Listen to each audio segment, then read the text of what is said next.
Either you pay rent or stop taking up space in this house. Those words hung in the air like a physical presence. My daughter-in-law Claire's voice was cold, matter-of-fact, as if she were discussing the weather and not evicting a 65-year-old woman, her children's grandmother. I simply hung up. My hands trembled as I placed the phone down on the small bedside table in what everyone called the back room, my home for the past 3 years. The room where I'd read countless bedtime stories to my grandchildren. The room I'd been given after selling my house and giving half the proceeds to Thomas and Claire for their home renovation. The irony wasn't lost on me. I had literally paid for this space that I was now being told to stop taking up. I sat on the edge of my bed, staring at the family photo on my dresser, Thomas and Claire beaming at their wedding, with me standing slightly to the side. Even then, I was already being edged out of the frame. 3 years ago, after Harold passed away, the house we'd shared for 40 years felt too empty, too quiet. Before we continue, comment where you're watching from and subscribe to the channel. We'd love to see how far our stories are reaching. When Thomas suggested I sell it and move in with them to help with the children while they built their careers, it seemed like the perfect solution. They needed help with 7-year-old Emma and 5-year-old Jack, and I needed purpose. Mom, it makes perfect sense, Thomas had said. You'll have your own space, the kids will have their grandmother, and Claire and I can focus on our jobs without worrying about childcare. What he didn't say, what I realized too late, was that your own space meant the converted storage room at the back of the house, as far from the family's living areas as possible. And help with the children meant becoming an unpaid, full-time nanny who was also expected to cook, clean, and stay out of sight when not needed. I still remember the day I signed the papers for my house. The real estate agent had asked if I was sure about selling a fully paid-off property. It's for my family, I'd said with certainty. Family takes care of each other. I'd written a check for half the proceeds, $175,000, and handed it to Thomas and Claire. For the renovation, I'd said, so there's room for all of us. Claire had hugged me then, the only genuine embrace I could remember receiving from her. We'll always take care of you, Eleanor, she'd promised. Now, 3 years later, that promise had evolved into, either you pay rent or stop taking up space. I stood up and walked to the small window that overlooked the backyard. Jack was on the swing set I'd bought for his birthday, laughing as he soared higher and higher. In 2 hours, I'd need to prepare dinner, help with homework, and get both children bathed and ready for bed before Thomas and Claire returned from work. They rarely came home before 8 p.m., and when they did, they were too tired to spend quality time with their children. The children. My heart clenched. If I left, what would happen to them? Who would notice that Emma needed her inhaler when the pollen count was high? Who would remember that Jack couldn't fall asleep without his blue blanket? Tucked just so? Who would listen to their stories, kiss their scraped knees, or cheer at their school performances? But could I stay where I wasn't wanted? Where I was seen not as a person with feelings and dignity, but as either free labor or a financial burden? Opened my closet and stared at the few belongings I'd kept after downsizing from a 4-bedroom house to this single room. Most of my furniture, my keepsakes, my life's collection of memories, all sold or given away. What remained could probably fit in my old Buick. The thought was both terrifying and strangely liberating. My phone buzzed with a text. It was Thomas. Mom, Claire mentioned she talked to you about contributing to the household expenses. It makes sense now that the kids are in school full-time. We can discuss details this weekend. So he was in on it too. My own son, who I'd raised alone after his father left when he was 10. The boy I'd worked 2 jobs for so he could go to college. The young man whose first apartment I'd helped furnish. The newlywed whose down payment I'd contributed to. Something shifted inside me. A lifetime of accommodation and self-sacrifice suddenly felt heavy and one-sided. For the first time in my life, I allowed myself to feel anger, not guilt, not sadness, but pure, clarifying anger. I texted back, yes, we'll talk this weekend. But in my mind, I knew the conversation would be very different from what they expected. A week wasn't much time, but it would have to be enough. Enough to find out if I had any legal rights to the house I'd helped pay for. Enough to figure out if there was any way to reclaim my investment. Enough to decide if I should fight or walk away. I looked at Jack again, now building a sand castle in the small sandbox. Emma would be home from her piano lessons soon. I would make their favorite dinner tonight, chicken pot pie with extra carrots for Jack and no peas for Emma. I would read them 2 stories instead of 1. I would memorize the sound of their laughter, because in 1 week, everything would change. I just didn't know yet if I'd be walking out the door with my few remaining possessions, or if I'd finally find the courage to stand my ground and reclaim the respect I deserved. What I did know was this: I would never again allow myself to be treated as if I were nothing more than an inconvenience, a space to be occupied or vacated according to someone else's convenience. The timer on my phone chimed, reminding me it was time to start dinner. I squared my shoulders and headed to the kitchen. 1 week. I had 1 week to change everything. That night, I couldn't sleep. The walls of my small room seemed to close in around me as memories flooded back. Memories of how I'd ended up here, in this back room that was now being held over my head like I was some kind of charity case. 3 years earlier, after Harold's funeral, I'd stood alone in our bedroom, running my fingers over his clothes still hanging in the closet. 42 years of marriage, gone in 6 short months after his diagnosis. The house felt enormous and empty without him. When the phone rang, I almost didn't answer it. Mom? Thomas's voice had been gentle that day. Claire and I have been talking. The kids are still so young, and with both of us working these hours, we could really use your help. I'd wiped away tears, grateful for the distraction. Of course, honey. I can come over more often. Actually, he'd continued, we were thinking of something more permanent. That big house must feel so empty now.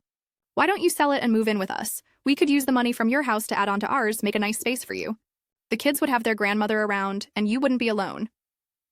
It had seemed like the perfect solution. I wouldn't have to face an empty house every day. I'd be near my grandchildren. I'd have purpose again. The realtor had valued my house at $385,000. It's a seller's market, she'd said. We could probably get even more if you're willing to wait. But Thomas and Claire were eager to start their renovation. The contractor can begin next month if we put down a deposit, Claire had explained over dinner one night. The sooner we get started, the sooner you'll have your own space with us. I'd signed the papers and handed over $175,000 to Thomas and Claire. For the renovation, I'd said, confident in my decision. The remaining money went into my retirement account, my safety net, Harold had always insisted. We'll build you a beautiful suite, Claire had promised, with your own bathroom and a little sitting area. It'll be like having your own apartment. What I got instead was the converted storage room at the back of the house. A room barely large enough for a double bed, a small dresser, and a chair. The private bathroom was a tiny half bath with a shower so small I could barely turn around in it. There was no sitting area, no private entrance, none of the things they'd promised. The renovation costs went over budget, Thomas had explained, apologetically when I first saw the room. We had to make some adjustments, but hey, it's cozy, right? I'd swallowed my disappointment and smiled. It's fine, dear. I don't need much space, Claire had quickly added, and it's just temporary. Once we pay off some of these renovation costs, we can look at expanding your area. 3 years later, nothing had changed. Except now, I was being told to pay rent or leave. I got up from bed and pulled out the accordion folder I kept under it, the one place I could store personal documents without them being tidied away by Claire. Inside was a copy of the agreement I'd insisted on when giving them the money. Thomas had been hurt that I wanted something in writing, but Harold had always been pragmatic about financial matters. Family is family, but money needs clarity, he'd often said. The agreement was simple. In exchange for my contribution to the house renovation, I would have lifetime rights to live in the house. There was nothing about paying rent, nothing about conditions or time limits.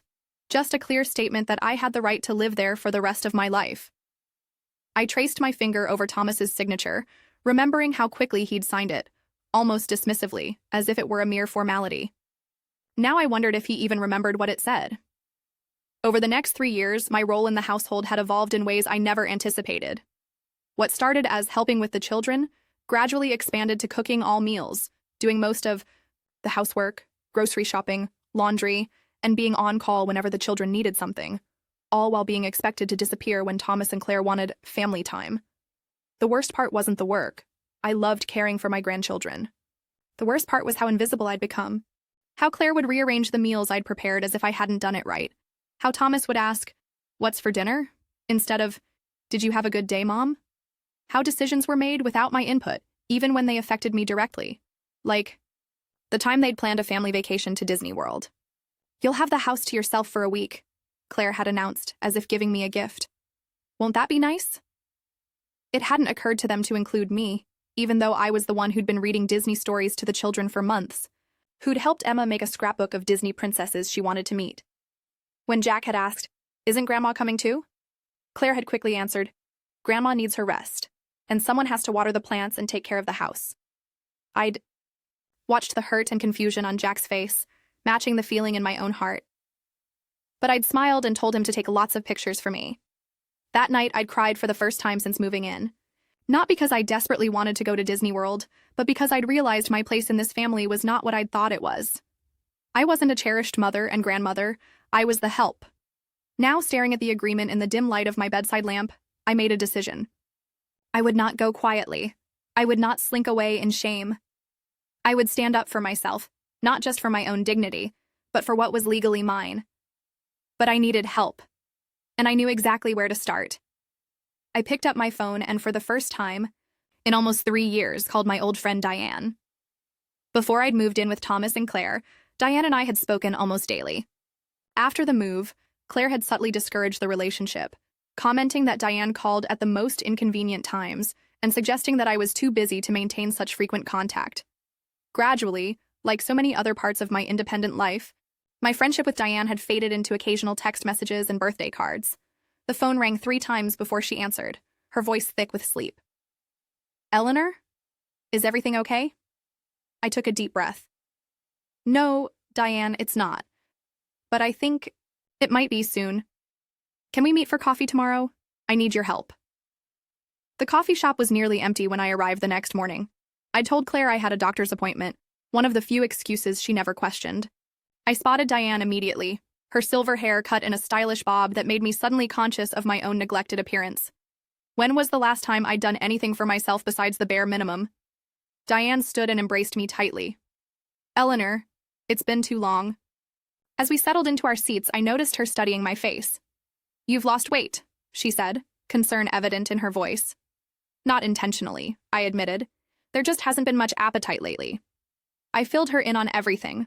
The phone call, the demand for rent, the years of gradually being relegated to the role of unpaid housekeeper. Diane listened without interrupting, her expression darkening with each new detail. "I always wondered why you stopped calling," she finally said. "Claire seemed so lovely at first, but I had my suspicions when you suddenly became too busy for your friends." "Classic isolation technique," said a voice behind me. I turned to see Marianne, Diane's sister, and a retired social worker. "Hope you don't mind," Diane explained. "I thought her expertise might help." For the next hour, I poured out everything: the broken promises about my living space, the gradual expansion of my duties, the subtle ways I'd been made to feel burdensome despite my financial contribution. "And you have documentation?" "The agreement." "About your right to live there?" Marianne asked. I nodded, pulling the folded paper from my purse. Marianne read it carefully. "This is actually quite solid, Eleanor, but I still think you should consult with an attorney. I can recommend someone who specializes in elder law." "Elder law?" I repeated, the term making me feel ancient. "It's not about age," Marianne explained gently. "It's about protecting your rights and investments. What Claire and Thomas are doing, it borders on elder exploitation, especially given your financial contribution to their home." The words hit hard. Exploitation. I'd never seen it that way, had always made excuses for them. They're busy, they're stressed, they don't mean to be thoughtless. "Will you at least talk to someone?" Diane pressed, covering my hand with hers. "Just to know your options?" I agreed, and Marianne immediately made a call. "Patricia can see you tomorrow at 10 a.m., she announced after a brief conversation. As I stood to leave, Diane hugged me again. "One more thing," she said. "Stay with me tonight. Just one night away from that house might give you some perspective." I hesitated. "I can't. The children have 2 parents," Diane finished firmly. "Text Thomas that you're staying with a friend. See how they manage one evening without their live-in help." The thought was both terrifying and liberating. I hadn't spent a night away from Thomas and Claire's house since moving in. Would everything fall apart without me? I sent the text before I could change my mind. Thomas's response came quickly. "Everything okay? When will you be back to make breakfast?" Not, "Take your time," or "Enjoy yourself." Just concern about who would make breakfast. "I'll be back tomorrow afternoon," I replied, a small thrill running through me at this tiny rebellion. Diane's guest room was spacious and bright, with a private bathroom that made my suite at Thomas and Claire's look like a closet. We stayed up late talking, catching up on 3 years of missing each other's lives. For the first time in months, I laughed, really laughed, until my sides hurt. "I've missed this," I admitted as we sipped tea in her kitchen. "I've missed having someone to talk to who sees me as a person, not just as a service provider." The eyes higher. Next morning, I met with Patricia, the attorney Marianne had recommended. She reviewed my agreement with Thomas and Claire, asking pointed questions about the circumstances surrounding my move and the subsequent changes in my role within the household. This is a straightforward contract, she confirmed. You have a right to live in that house for the rest of your life, without condition of rent or other payment. Furthermore, your significant financial contribution could be considered partial ownership of the property, so they can't just throw me out?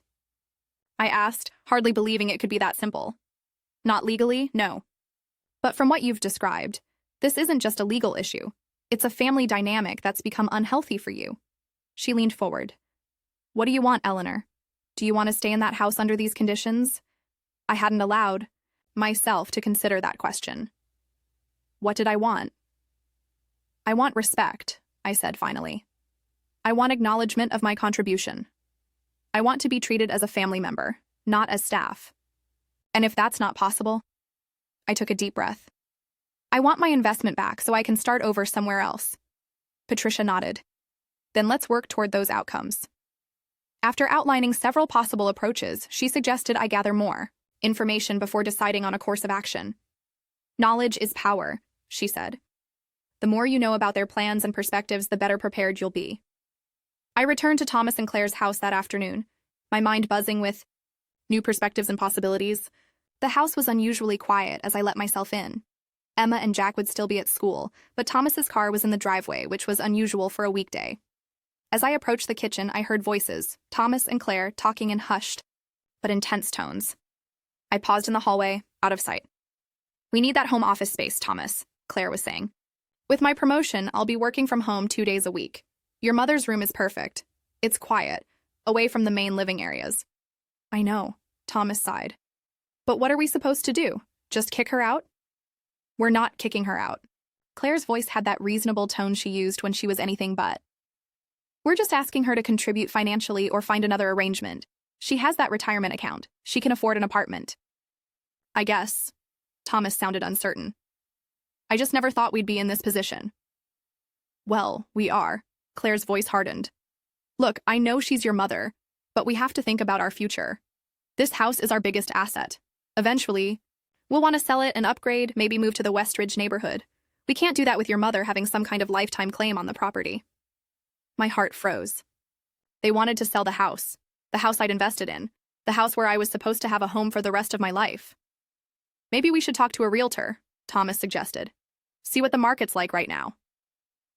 I already did, Claire admitted. Last week, she thinks we could get at least $750,000, maybe more with a few updates. That's a significant profit, Thomas sounded impressed. But what about Mom's contribution? Should we pay her back something if we sell? There was a pause, and I could almost see Claire's dismissive shrug. We've provided housing for her for 3 years. We've fed her, included her in our lives. I'd say that more than offsets her initial investment.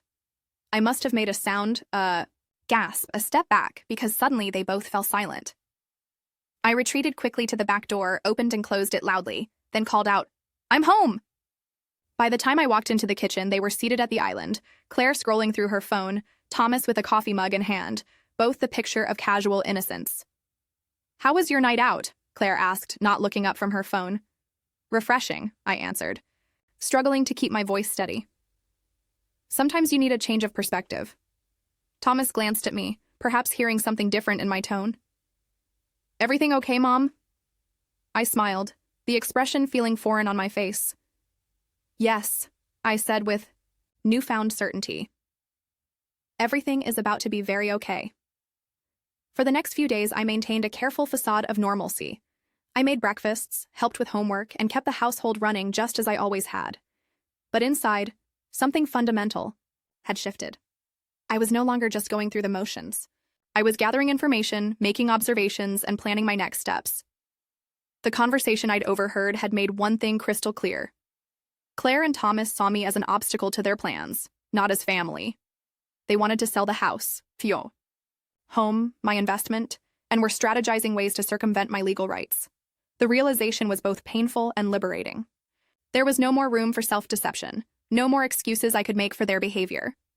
I began by taking photographs of my room and the rest of the house, documenting my living conditions. I made copies of all important documents, including bank statements showing the transfer of funds when I'd sold my house. I recorded the hours I spent caring for the children, cooking and cleaning, creating a detailed log of my contributions to the household.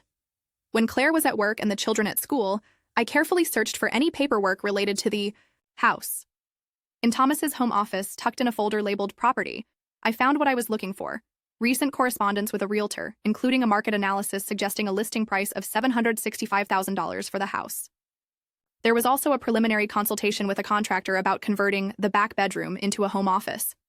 They weren't just thinking about selling, they were actively planning for a future that didn't include me. I took photos of the documents with my phone before replacing them exactly as I'd found them. Then I texted Diane, "Need to talk, can you meet tomorrow?" On Wednesday afternoon, while picking up Emma from her ballet class, I mentioned casually to another grandmother that I was looking for part-time work. "At your age?" she asked, surprised. "I'm only 65, I reminded her with a smile. "And I have expenses to cover." By the end of the conversation, she'd given me the contact information for a friend who ran a small bookkeeping service. They're always looking for reliable people with attention to detail. "Didn't you say you did the books for your husband's business?" I had for nearly 20 years, though it felt like another lifetime. The idea that I could still use those skills, that I had marketable value beyond babysitting and housekeeping, sent a small thrill through me. The next day, while Thomas and Claire were at work, I met with Diane and Marianne at a small cafe far from their neighborhood. Patricia, the attorney, joined us as well. "I've been reviewing your situation," Patricia began, "and you have several options. The strongest is your right to reside in the property, as specified in your agreement with Thomas and Claire. However, given what you've overheard about their plans to sell, we might need to consider a more proactive approach." "What do you mean?" I asked. "We could file a notice with the county recorder's office, formally documenting your interest in the property. This would create a cloud on the title, making it difficult for them to sell without resolving your claim." "That sounds confrontational," I said hesitantly. Patricia nodded. "It is. But sometimes you need to establish firm boundaries with family, especially when they're not respecting yours." "There's another option," Marianne suggested. "Eleanor could propose a buyout, ask for her investment back, with reasonable interest, in exchange for relinquishing her right to live there." "And if they refuse?" Diane asked. "Then we can pursue the legal route," Patricia answered. "But it's usually better to try negotiation first." I considered my options carefully. "What would a reasonable buyout amount be?" Patricia pulled out a calculator. "You invested $175,000 3 years ago. With modest interest, plus accounting for the current market value of the property, and your unpaid labor in the household, I'd say anywhere from $210,000 to $225,000 would be fair." The figure took my breath away. It was enough to start over, to rent or even buy a small place of my own, to have security and independence again. "And what if I don't want to leave?" I asked, surprising myself with the question. "What if I want to stay, but on different terms?" "That's your right," Patricia confirmed. "But consider whether staying in that environment is truly what's best for you. Sometimes the healthiest choice is to remove yourself from a toxic situation. Even when it involves family," I nodded, absorbing her words. For so long, I'd equated leaving with failure, as if walking away would mean admitting I'd made a mistake in trusting my son and daughter-in-law. But perhaps the real failure would be staying in a situation where I was neither valued nor respected.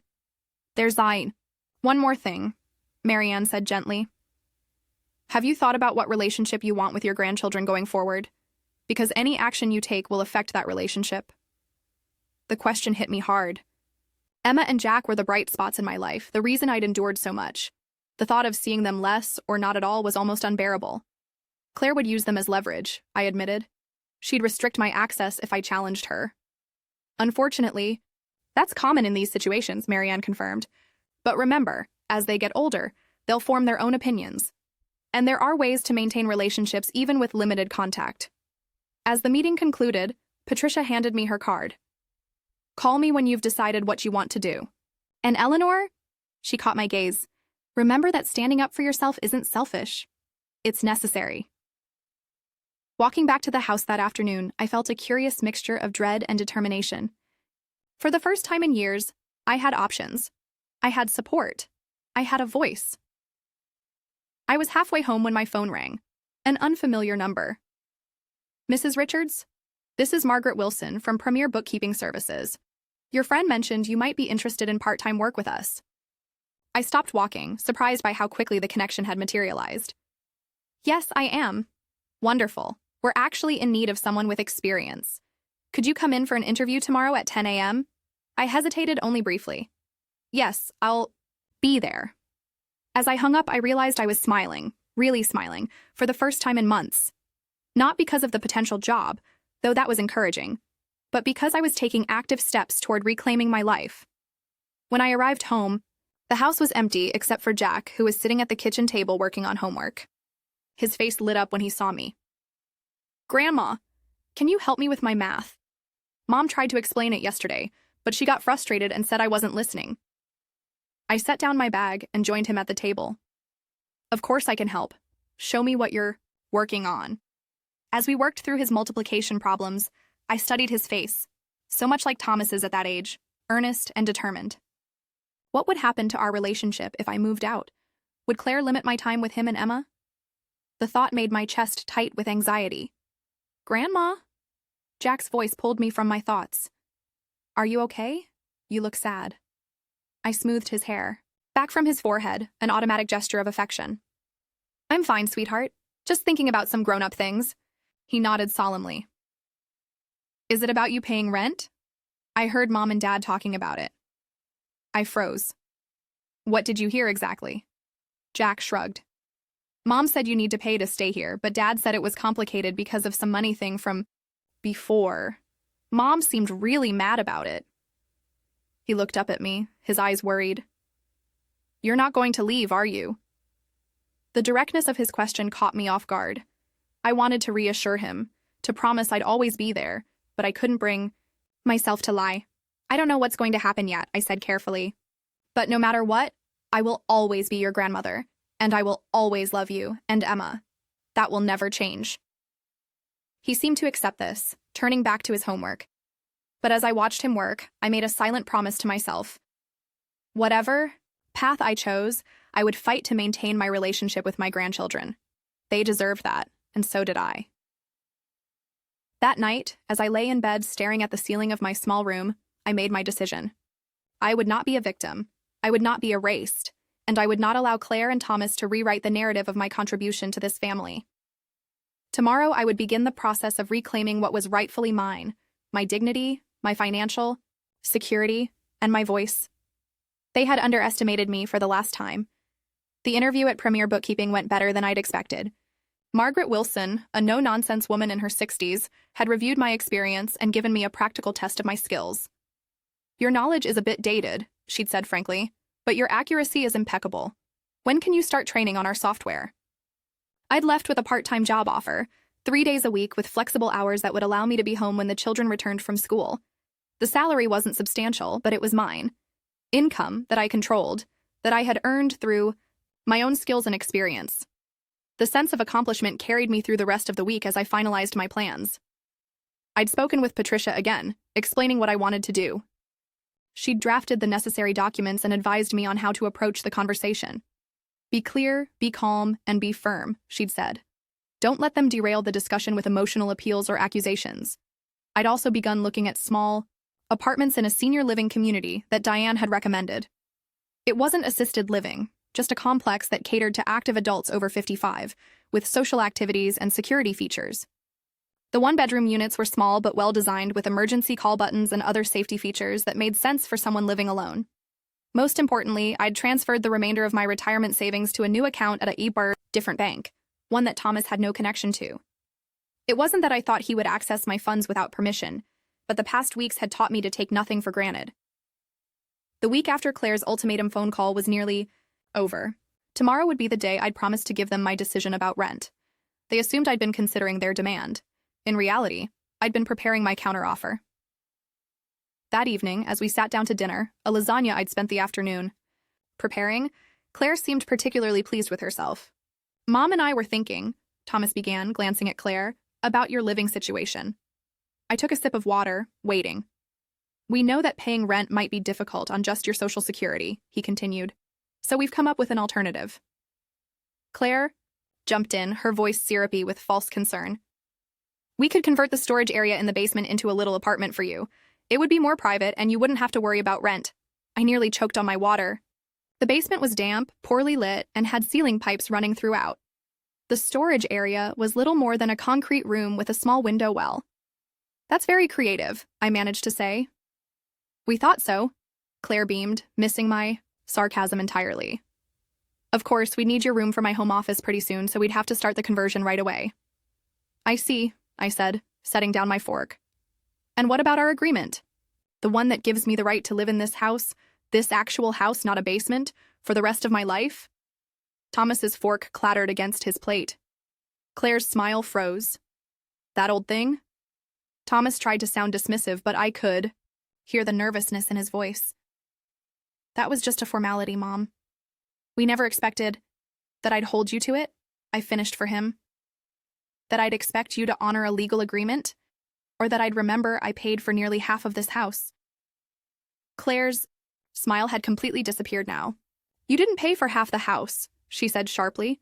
You contributed to a renovation. A renovation that increased the property value significantly, I corrected her. And according to the agreement Thomas signed, that contribution grants me lifetime residency rights. Not in a converted basement, but in the house proper. Thomas shifted uncomfortably. Mom, be reasonable. Our circumstances have changed. Claire needs a home office. And I need a home, I interrupted, surprising myself with my firmness. One I've already paid for. Claire's eyes narrowed. What exactly are you saying, Eleanor? I took a deep breath, remembering Patricia's advice. Clear, calm, firm. I'm saying I have 3 options to propose, and you can choose which one works best for you. I pulled out a folder I'd prepared with Patricia's help and set it on the table. Option 1, I continue to live here, in my current room with no rent payment as per our original agreement. I'll continue to help with the children and household tasks, but on a reduced schedule, as I've accepted a part-time job. Thomas's eyebrows shot up in surprise, but I continued before he could speak. Option 2, you buy out my interest in this property. Based on my initial investment plus 3 years of unpaid household labor, my attorney suggests a fair amount would be $225,000. Your attorney? Claire sputtered. You went to an attorney about this? I ignored her outburst. Option 3, we go to court, where I'll seek enforcement of our agreement plus damages for the breach of contract you're currently attempting. The silence that followed was deafening. Thomas stared at the folder as if it might explode. Claire's face had gone from shocked to furious. This is ridiculous, she finally said. You're threatening to sue your own son? I'm presenting options. I corrected her, keeping my voice steady. Just as you presented me with options last week, pay rent or leave. The difference is, my options are legally sound. Thomas picked up the folder with shaking hands. Mom, we can't possibly pay you $225,000. Where would we get that kind of money? The same place you plan to get the money to remodel my room into a home office, I imagine, I replied. Or from the proceeds when you sell this house, which was your plan all along, wasn't it? His eyes widened in shock. Claire's mouth opened and closed, but no words came out. Yes, I know about that too, I said quietly. I know about the realtor, the contractor quotes, all of it. You went through our private papers? Claire's voice was shrill with indignation. I overheard your conversation, I corrected her. And then yes, I confirmed what I heard by checking the documents in Thomas's office. I had every right to know about plans that directly affected my home and my future.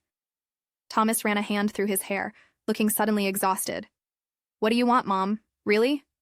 The question caught me off guard. What did I want?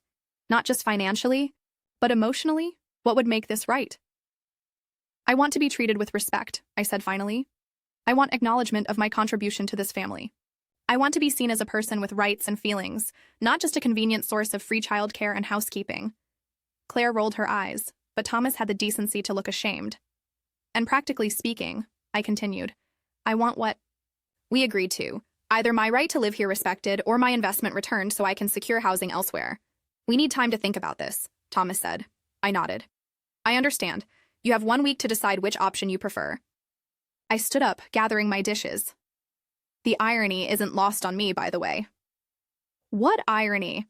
Claire asked suspiciously. That exactly 1 week after you gave me an ultimatum, I'm giving one back to you. I smiled slightly. The difference is, mine is legally enforceable. As I turned to leave the dining room, Emma's small voice came from the doorway. Are you going away, Grandma? I hadn't realized she was listening. My heart clenched at the worry in her eyes. I don't know yet, sweetheart, I said honestly. But if I do, it won't be because I want to leave you. And I promise we'll still see each other. Claire stood up abruptly. Emma, go finish your homework. This is grown-up business. Emma didn't move. But I don't want Grandma to go. Emma now. Claire's voice was sharp. The little girl's shoulders slumped as she turned away. I wanted to go after her, to explain, but I knew this wasn't the time. Instead, I returned to my room, closed the door, and finally allowed myself to feel the full weight of what I'd just done. I'd stood up to my son and daughter-in-law. I'd asserted my rights. I'd refused to be manipulated or dismissed, and it felt both terrible and wonderful. The week that followed was tense, but oddly liberating. Thomas and Claire barely spoke to me, communicating through notes and brief texts. The children sensed something was wrong. Jack grew quiet while Emma became clingy, following me everywhere as if afraid I'd vanish. Despite this, I maintained my routine and started training at Premier Bookkeeping. Using my mind for something beyond household tasks felt exhilarating. On Wednesday, I toured the senior living complex with Diane. The one-bedroom apartment was small but bright, with a patio overlooking a community garden. The property had weekly activities, transportation services, and security features for residents living alone. Thursday evening, Thomas approached me while I folded laundry. Claire and I discussed your proposals, he said, looking uncomfortable. We can't afford to buy you out completely, and we don't want to go to court. So that leaves option one, I replied. He shook his head. Claire won't give up the home office idea. And honestly, Mom, is this what you want? To live where things are so strained? I didn't create this tension, I reminded him. I simply stood up for myself after Claire demanded rent or eviction. Thomas sighed. We might manage a home equity loan for $175,000, your original investment. It was less than fair, but enough for the apartment and a small cushion. What about Emma and Jack? I asked. I need assurance I'll still see them regularly. Of course, he said quickly. They adore you. I didn't entirely trust this, especially from Claire, but it was a starting point. The next day, Claire left a proposal on my bed. $175,000 for my interest in the property, with scheduled visits twice monthly. Twice monthly? I currently saw them. Daily. This was clearly punishment for challenging her. Patricia reviewed it and suggested countering with weekly visits plus holidays. I left her office with a modified agreement that she felt balanced my rights with reality. Sunday arrived, 2 weeks after Claire's initial ultimatum. Thomas invited me to discuss my counteroffer in the dining room. The financial arrangement is acceptable, he began. The visitation schedule is also acceptable, with one addition. We'd like you to continue picking up the children Tuesdays and Thursdays until we arrange alternative care. They still needed me, just on their terms. I'll agree temporarily, I said, for 3 months while you make other arrangements. Claire looked like she wanted to argue but didn't. Fine. 3 months. Then we have an agreement, Thomas said, relieved. The following weeks were a whirlwind.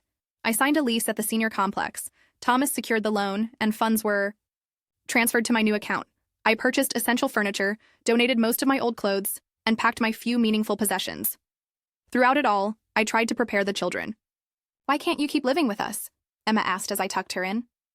Sometimes grown-ups need their own space, I explained gently. But I'll still see you often, and you can visit me. I'll have a special drawer just for your things. Will you still love us? Jack asked from the doorway. Always, I promised, opening my arms. Nothing will ever change that. The day before moving, I returned from work to find Claire directing movers who were already bringing furniture into my former room. My bed was gone, replaced by a desk and office chair. She couldn't wait to erase all evidence of me. That night, I slept on the couch surrounded by packed bags. In the morning, Thomas helped load my car. The goodbye was awkward.